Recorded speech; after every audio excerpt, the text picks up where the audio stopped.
80 000 nouveaux cas de Covid ces dernières 24 heures. C'est un nouveau record. Oui, record de contamination quotidienne depuis le début de l'épidémie en France. Le seuil des 100 000 nouveaux cas avait été franchi le jour de Noël, mais on le voit donc, la situation continue de s'empirer. Alfred Orange.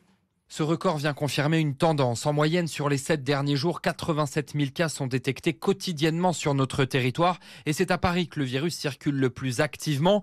On recense 1900 cas pour 100 000 habitants. La capitale détient aussi un record qui fait froid dans le dos. Le taux d'incidence des 20-29 ans y dépasse les 3400 cas pour 100 000 habitants.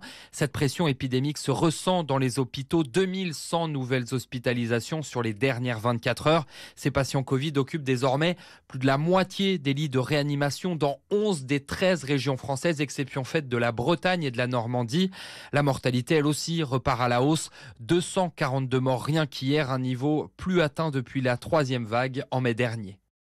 180 000 nouveaux cas, c'est un record donc, mais comment faut-il interpréter ce chiffre? 5e vague, 6e vague, variant Omicron, variant Delta. Bruno Begarban est chef du service de réanimation à l'hôpital Lariboisière à Paris. Ce chiffre de contamination cache deux vagues. La 5e vague liée au variant Delta, qui persiste. Et d'ailleurs, tous les patients, ou quasiment tous les patients actuellement en réanimation, sont infectés par le variant Delta.